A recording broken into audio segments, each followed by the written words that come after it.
Estamos iniciando a sessão de trabalhos de sexta-feira do Centro Espírita Bel Sebastião de Almeida, dia 25 de outubro de 2024, com os trabalhos sendo transmitidos pela Rádio Abel ou TV Abel. Uma vez que as atividades presenciais de sexta-feira foram temporariamente interrompidas. Boa noite, ouvintes da Rádio Abel, espectadores da TV Abel. Como sempre fazemos, vamos ler uma página de preparo que irá nos harmonizar com os estudos da noite de hoje.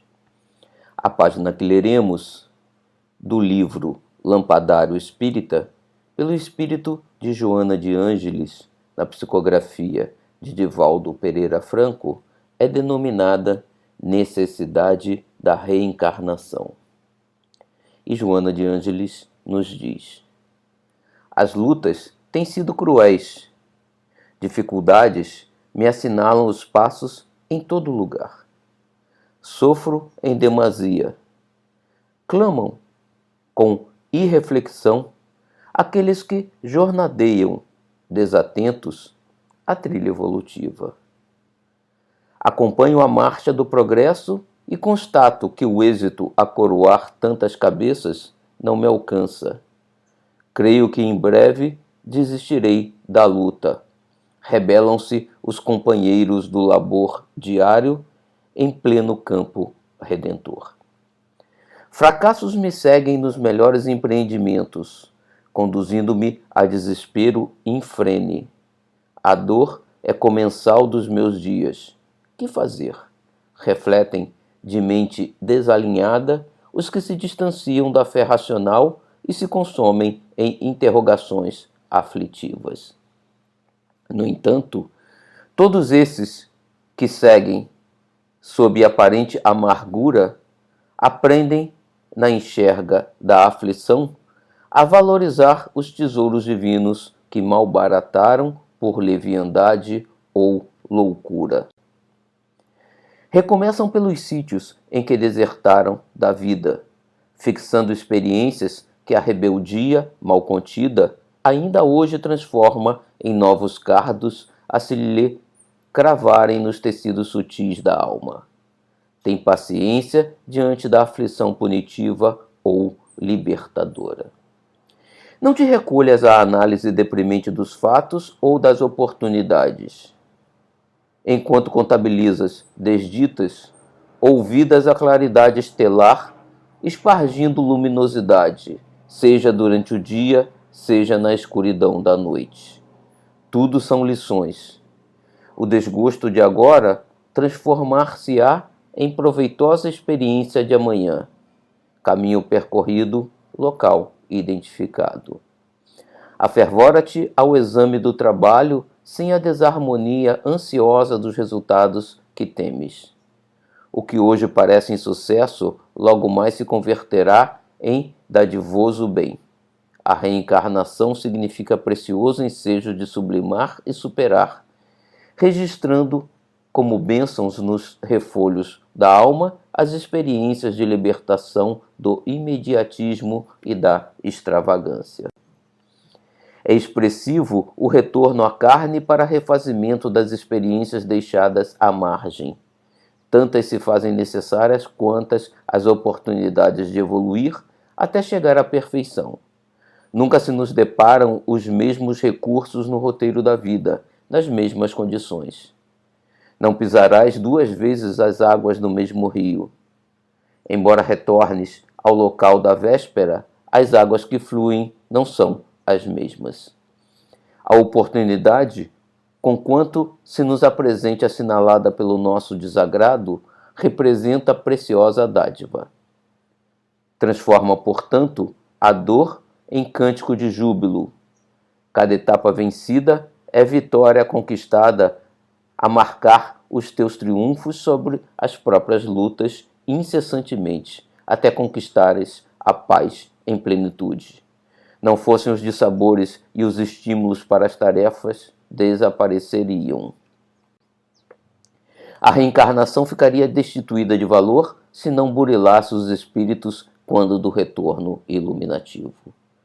Nasce e renasce o espírito em diversos ciclos para conquistar e reconquistar afetos, alargando os horizontes da fraternidade entre todas as criaturas, de modo que o reino de Deus não se transforme em oásis fechado de felicidade grupal, distante da humanidade inteira. Com propriedade, portanto, anotou o codificador do Espiritismo que a reencarnação, aliás, precisa ter um fim útil. Ascendamos, através das lutas diárias, nesse estado transitório da encarnação, calcando óbices e superando dificuldades, de tal modo que esta oportunidade significativa constitua a ponte que leva ao planalto da vida melhor, sem sombra, sem dor, sem desespero, fazendo que os que se encontram revestidos da organização carnal sejam vencedores das paixões e da morte, verdadeiramente espíritos felizes. Uma boa noite e um bom estudo a todos, meus irmãos.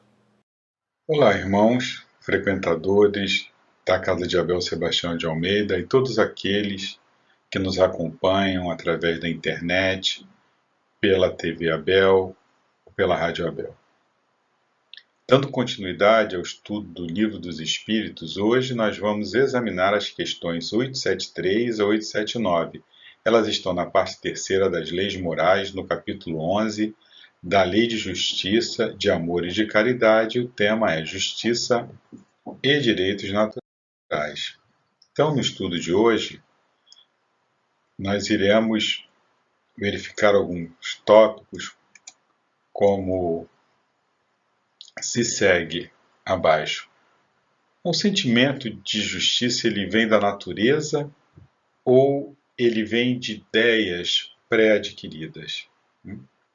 Por que os homens têm visões tão diferentes da justiça? Que vem a ser justiça?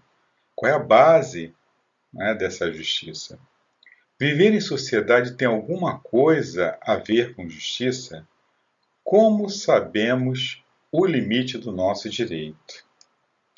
Pois bem, e a primeira questão do estudo de hoje é o 873. O sentimento da justiça está em a natureza ou é resultado de ideias adquiridas? E os nossos amigos espirituais responderam: está de tal modo em a natureza que vos revoltais à simples ideia de uma injustiça. É fora de dúvida que o progresso moral desenvolve esse sentimento, mas não o dá. Deus o pôs no coração do homem. Daí vem que, frequentemente, em homens mais simples e incultos, se vos deparam noções mais exatas da justiça do que nos que possuem grande cabedal de saber. Então, o sentimento de justiça é um sentimento inato, foi nos dado por Deus. Nós trazemos isso conosco. Deus colocou em nossos corações. Claro, que nós avançamos, nós estamos aqui numa escolinha e a ideia é evoluirmos. Então nós vamos nos desenvolver ainda mais, não é, esse sentimento inato, essa semente que trazemos conosco. Ou seja, quanto mais adiantado moralmente forem os homens, mais desenvolvido vai ser naquela sociedade o senso de justiça. Tanto assim é que constantemente temos exemplos de homens, conforme eles nos falam, bem simples, incultos, mas a noção de justiça para esses que são simples, que são incultos, elas podem ser mais certas, mais assertivas do que em pessoas que têm estudo, que têm advogados, por exemplo, juízes, que conhecem muito da lei, mas não aplicam a justiça. Neste caso, os mais humildes, o que acontece? Eles já conquistaram um patamar de moralidade superior aos mais intelectualizados. nós estamos aqui para desenvolver tanto o nosso senso moral quanto o nosso senso da intelectualidade. O que acontece é que nesses indivíduos que nós entendemos que são simples, né? Pessoas humildes, que não têm estudos, que são iletrados, mas o crescimento moral ali naqueles indivíduos, ele já pode ser superior, né? A um que já tenha estudado, já tem estudos, seja mais intelectualizado. Então, nem sempre a moralidade ela vai acompanhar a intelectualidade. Geralmente não acompanha. Né? Nós podemos ver aí povos selvagens onde o senso de justiça para aquela sociedade ele é muito mais justo do que no nosso, com todos os nossos avanços aí de códigos de leis. Né? Às vezes você encontra uma tribo ali que eles conseguem administrar aquela sociedade com uma justiça, um código, né, próprio deles de leis que está bem mais justo, né, mais de acordo com as leis naturais, com a lei de Deus, do que nós com nossos códigos aí super modernos. A questão seguinte, a 874, foi formulada assim: sendo a justiça uma lei da natureza, como se explica que os homens a entendam de modos tão diferentes, considerando uns justo o que a outros parece injusto? Né? Não está na natureza, não é inato, por que uns, né, algumas coisas eles consideram justa e para outros parece isso tão injusto? E eles respondem: é porque a esse sentimento se misturam paixões que o alteram, como sucede à maior parte dos outros sentimentos naturais, fazendo que os homens vejam as coisas por um prisma falso. Né? Então as nossas paixões elas acabam por confundir, não é, o que seja a justiça, o que seja certo. Né? Porque nós temos ali, não é, nesse contexto, os nossos interesses. Apesar, né, da justiça ser uma lei da natureza, nós vamos entender de maneiras diferentes, claro, né, cada um de nós tendo a nossa visão particular.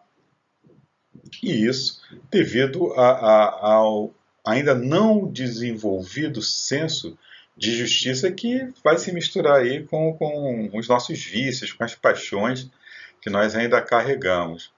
Ou seja, enquanto nós não desenvolvamos, não é, a nossa moral, a justiça vai ser sempre relativa, né, àquele estágio que nós estamos, e ela vai se modificar conforme, não é, nós avançamos. A lei natural, né, a lei divina, ela é imutável, mas a forma como nós a enxergamos, ela é relativa ao nosso estágio de desenvolvimento. Né?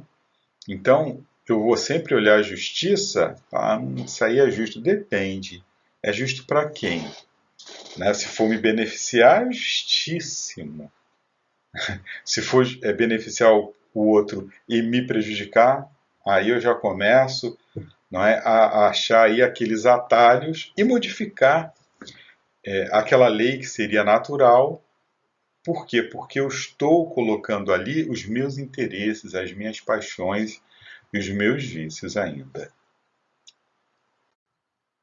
Questão seguinte, 875. Como se pode definir a justiça? E os nossos amigos espirituais respondem: a justiça consiste em cada um respeitar os direitos dos demais. Olha como eles resumiram, né? Justiça. O que vem a ser justiça? É você respeitar o direito dos outros, né, do seu próximo. E esse dito popular, o direito de cada um, termina quando começa o do outro. Eu me lembro que quando eu era adolescente, no colégio, nós fizemos bagunça, eu estudava no Pedro II, e tinha uma supervisora lá que era terrível, terrível assim, no nosso ponto de vista, porque ela era certa. Né? Então, quando nós fazíamos bagunça, nós tínhamos que ficar depois, né, do horário. Eu me lembro que uma vez ela mandou a gente escrever 500 vezes essa frase: o direito de cada um termina quando começa do outro. Então isso aí nunca mais eu esqueci, nem os meus colegas, né? Ficamos com calo nos dedos, né?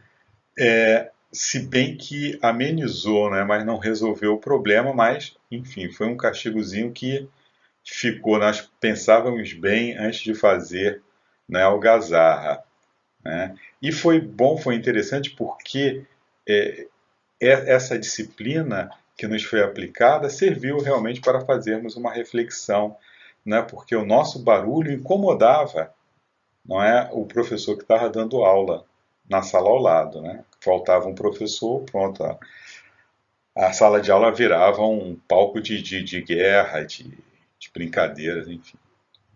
Mas essa frase, não é, ela tem origem, né? Apontam os estudiosos, na frase de um filósofo inglês, né, Herbert Spencer, né, que disse mais ou menos o seguinte, né, que é parecida com essa frase: a liberdade de cada um termina onde começa a liberdade do outro, que não é, seria a mesma coisa, não é o direito, né, de cada um, a liberdade que eu tenho, né, para fazer algo, ela vai terminar quando isso interferir, quando eu estiver interferindo na liberdade, no direito, né, do outro.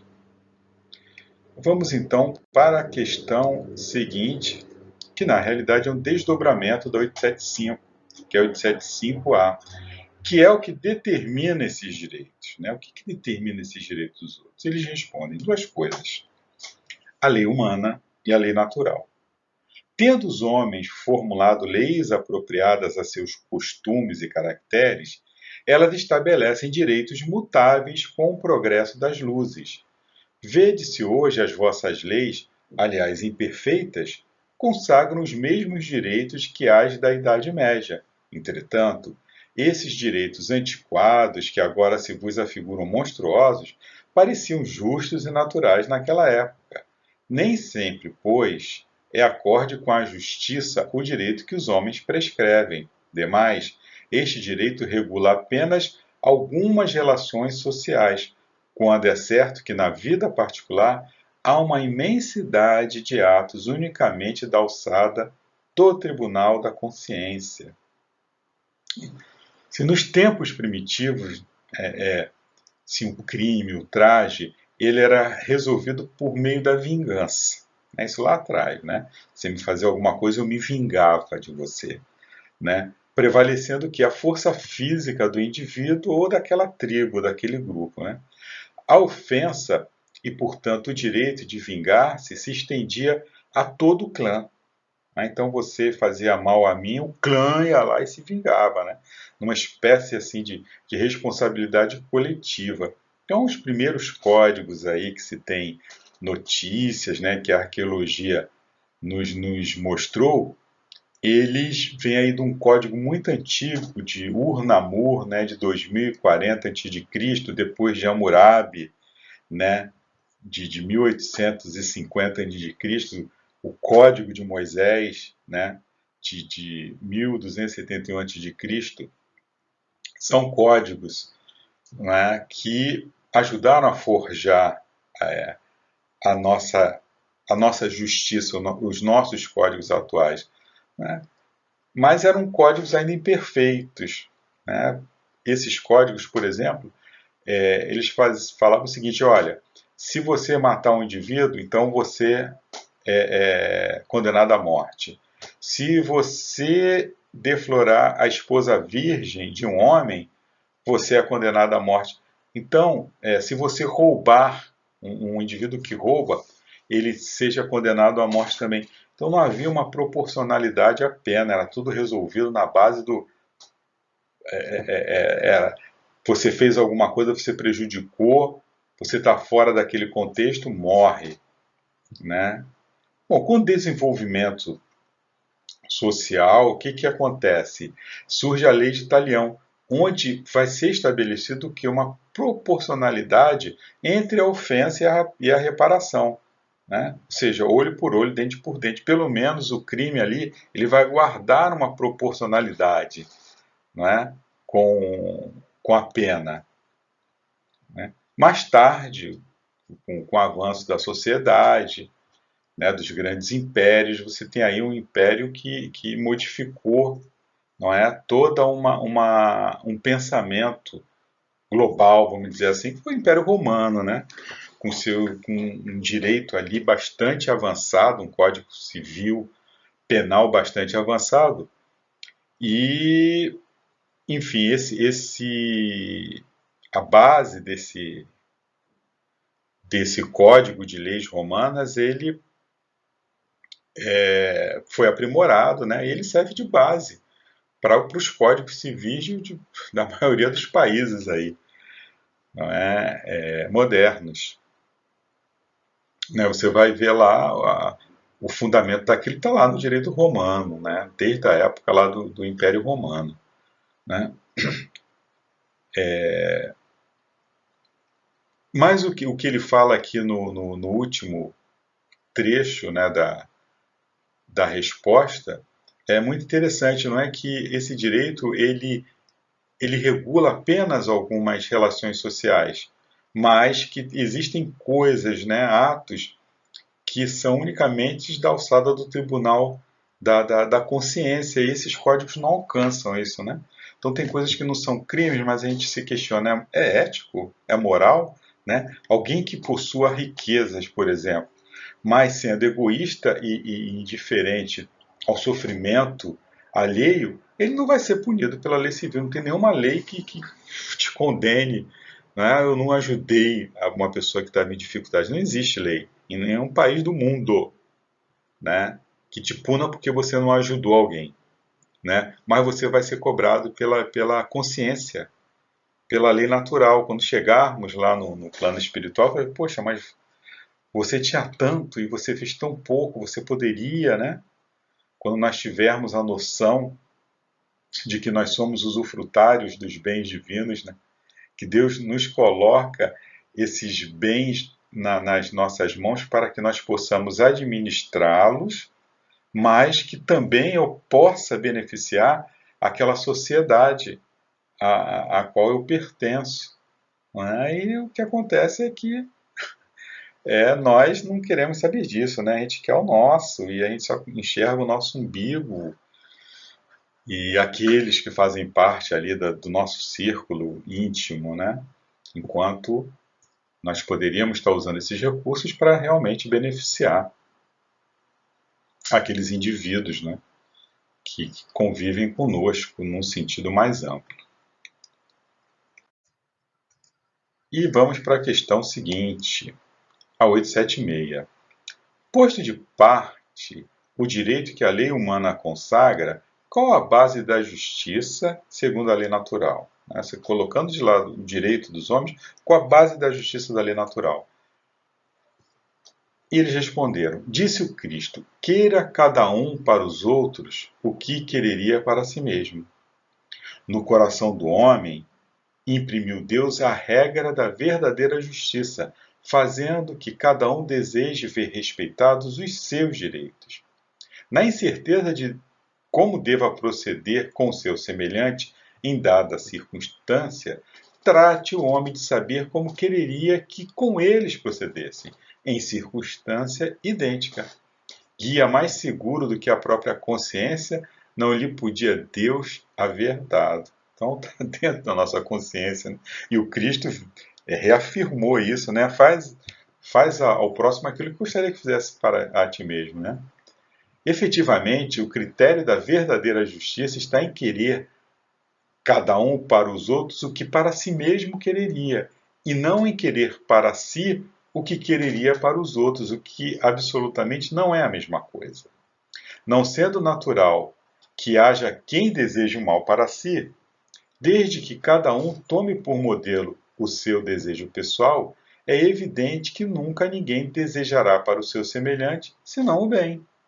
Em todos os tempos, e sob o império de todas as crenças, sempre o homem se esforçou para que prevalecesse o seu direito pessoal.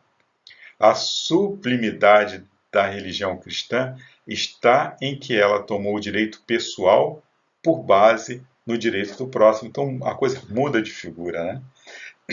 E é muito sutil. Não é que eu deseje para mim tudo que o outro tem. Eu tenho que desejar para o outro tudo aquilo que eu tenho, que eu quero para mim. A forma como eu quero que me tratem é a mesma forma que eu quero, né, que eu deva tratar o meu próximo.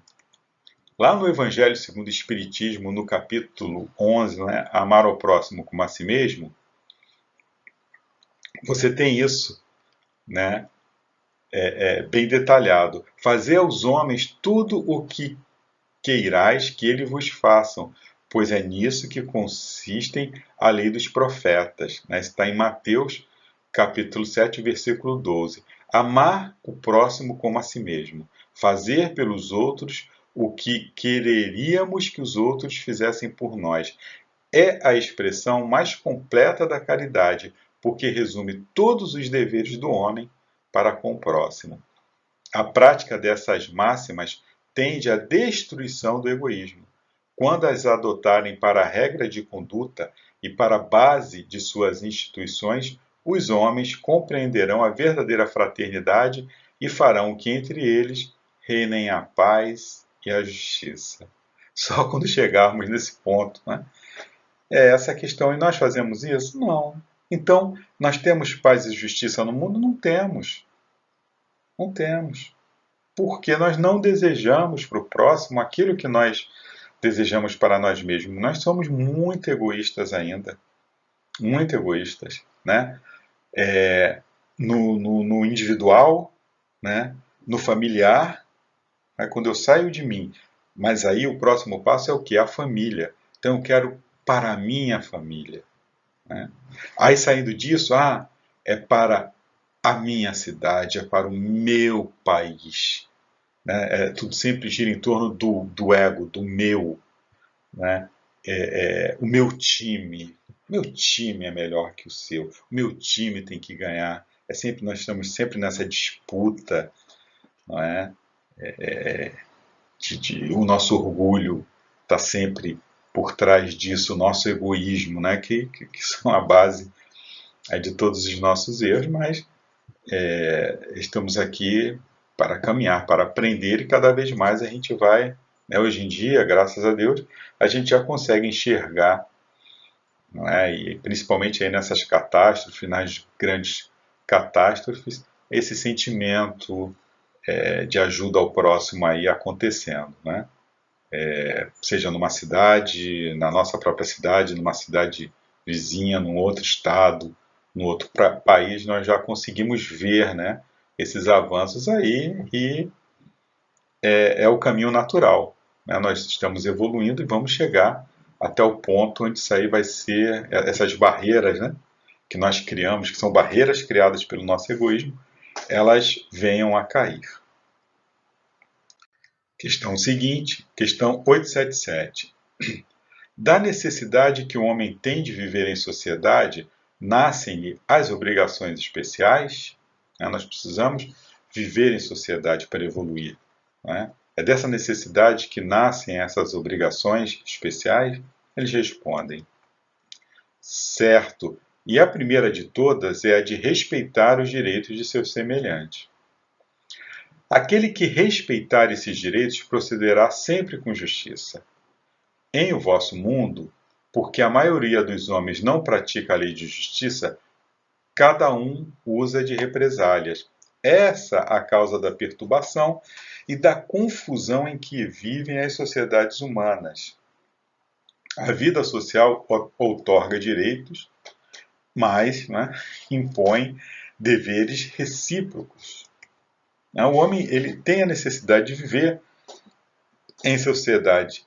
Daí, então, determinadas obrigações perante terceiros. E a primeira de todas, né, é de respeitar os direitos. Se eu vivo em sociedade, só consigo viver bem com aquela sociedade se eu respeitar.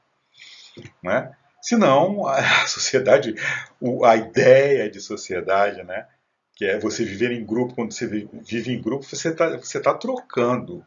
Não é se eu não respeito, né, o meu semelhante, essa sociedade vai ser uma sociedade caótica. Vai ser uma sociedade onde a característica básica dessa sociedade vai ser o conflito, que é o que nós vivemos.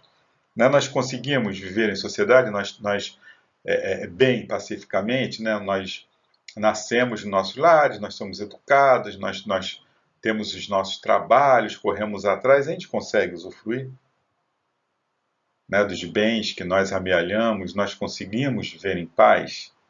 Não conseguimos. Por quê? Por causa das desigualdades, mas de ambos os lados, né, do que tem e do que não tem também, porque acha que porque não tem, tem o direito de tomar, que acha que é certo tomar, né, e o que tem não acha que seja certo dividir, né, em hipótese nenhuma, e é isso aí. Né, e a gente vai viver nessa. Né? Eu tenho, mas eu também não vou usufruir. Né? Eu conheci uma pessoa, né, que ele tinha uma casa, essa casa tinha um quintal amplo, né, e tinha um gramado maravilhoso. Essa pessoa tinha filhos, mas gostava muito assim de ir a um clube que tinha piscina. Mas nem sempre ele conseguia ir porque era distante. Um belo dia eu falei para ele: escuta, por que você não faz uma piscina, né? As crianças gostam tanto de piscina, seria tão bom, você não precisaria se deslocar. Aí ele falou assim: rapaz, se eu boto uma piscina aqui, acaba a minha paz, porque os parentes iam achar que isso aqui era um clube, não iam sair daqui de casa, iam querer estar aqui sempre, os vizinhos também. Se eu saísse, era capaz de pularem um muro, de invadirem aqui para usar a piscina. Tá doido, rapaz? Eu não. Ou seja, nem ele usufruiu, né? Nem os demais, né? Porque ele poderia ter feito a piscina, ele usufruiu dos filhos dele, né? De vez em quando ele poderia, né? Estabelece aí as regras, né? Também não é certo as pessoas você tem uma piscina, as pessoas ficarem indo lá assim, indefinidamente, mas chama, convida as pessoas para ir. Não é? É tão bom você poder conviver, dividir, proporcionar. Não é? Quando você visse que estavam abusando, você escuta, não é bem assim, você poderia, né? Mas não. Aquela pessoa passou a vida inteira se privando de algo que poderia ter feito, não fez porque não estava disposta a dividir. Né? Então, esse eu acho que é o nosso problema maior da atualidade. Nenhum de nós, né, está disposto a abrir mão, né, do que temos, né, para dividir. Né? Isso é viver em sociedade. Né? Nós conseguimos viver em sociedade, mas essa sociedade vai ser sempre o reflexo dos conflitos, não é? Nosso. Então, é isso que temos para hoje. Né? Se nós não modificarmos essa nossa ideia, é esse tipo de sociedade que nós vamos ter. Questão seguinte, 878.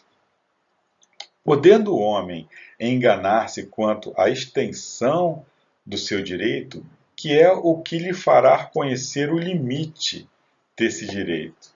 Né? Se eu posso me enganar, né, com relação até onde vai o meu direito, né, o que faz com que eu conheça esse limite? Eles respondem, né, com aquela ideia que nós já vimos, o limite do direito que, com relação a si mesmo, reconhecerá seu semelhante em idênticas circunstâncias e reciprocamente, ou seja, né, o direito meu termina quando começa do outro. O que eu quero para mim, eu tenho que querer para o outro. Né? Como ainda somos egoístas, necessário é haver os códigos e leis civis para que uma corte, né, possa julgar com equidade as questões relativas ao direito de cada um. Então eu acho que aquilo é meu direito, o outro acha que o direito é dele, que ele que está certo. Então por isso que ainda tem que existir as cortes, né, para julgar o direito, porque se nós tivéssemos essa noção e a respeitássemos e a usássemos, não haveria necessidade, né, do julgamento das cortes, né? Eu saberia que eu te prejudiquei e iria querer a reparação sem a necessidade né, de alguém para julgar, mas não é o que ocorre, né? E temos outra questão, que na realidade é um desdobramento da 878 a 878A. Mas, se cada um atribuir a si mesmo direitos iguais aos dos seus semelhantes, que virá a ser da subordinação aos superiores? Não será isso a anarquia de todos os poderes? Ou seja, se eu tenho direitos e eles são iguais ao direito do outro, por que aquele tem que ser superior a mim? Não é? Então isso, essa é a pergunta. Será que isso aí não prejudicaria, né, a hierarquia? Não seria então a anarquia, né? Porque eu não enxergaria naquele ali no meu próximo um ser que tivesse privilégios, né? Porque a hierarquia se pressupõe privilégio, porque o cara está acima de você, ele que vai ditar as regras.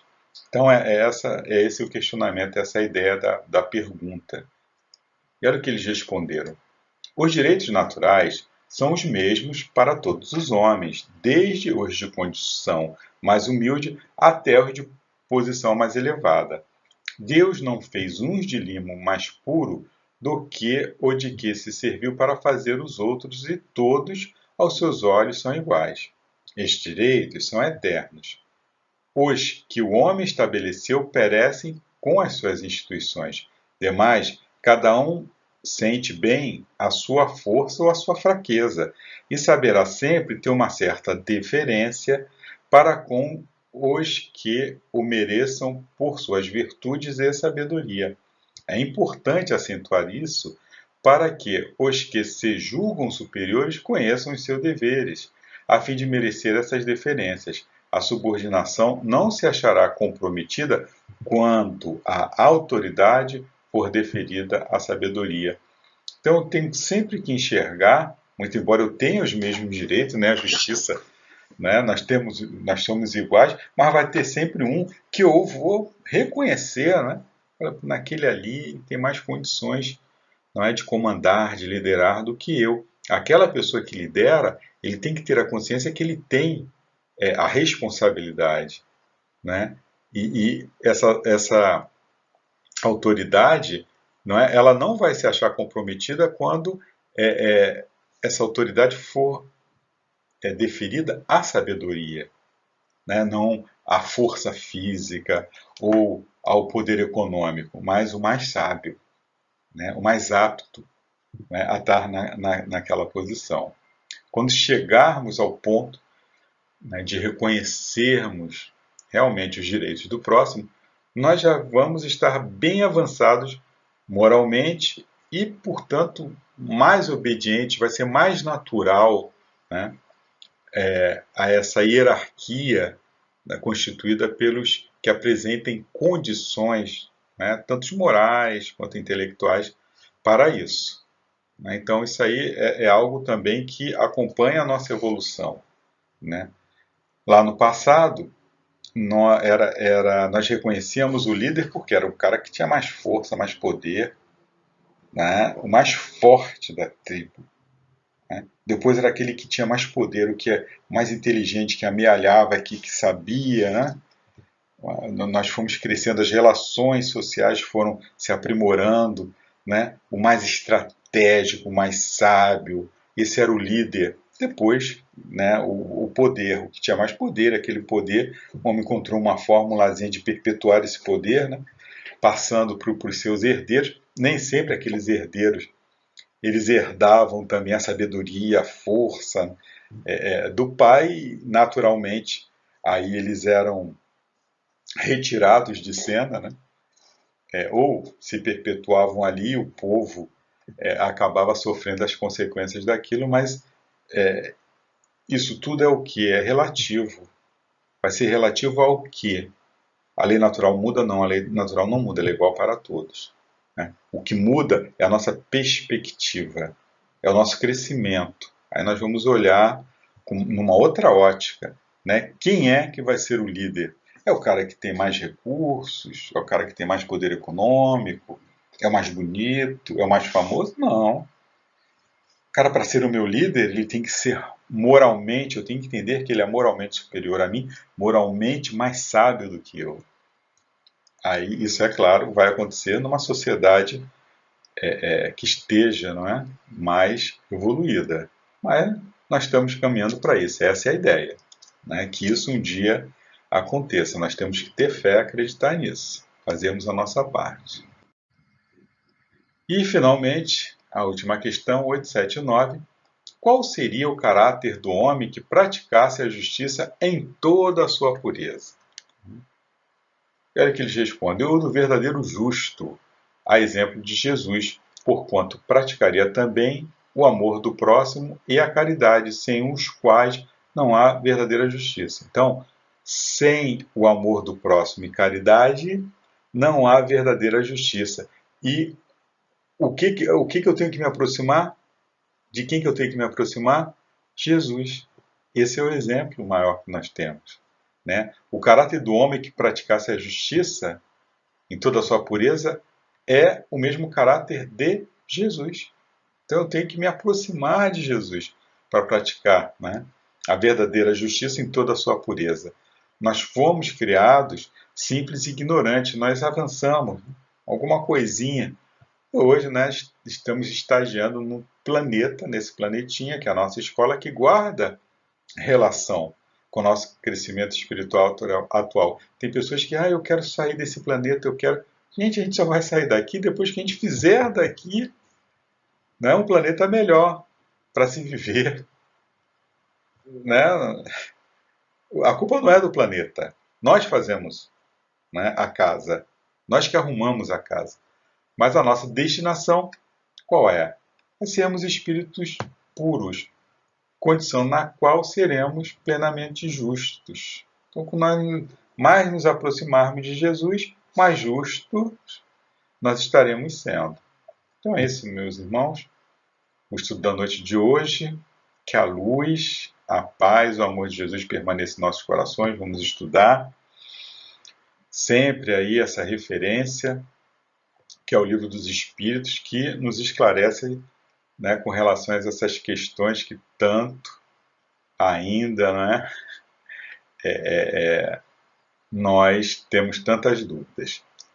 Então vamos aproveitar esse manancial que temos aí de esclarecimento, né, o Consolador prometido por Jesus, né, é justamente o que vai nos trazer equilíbrio, né, saber, entender, compreender e praticar, né, o Consolador prometido. Fiquemos em paz. Graças a Deus, graças a Jesus.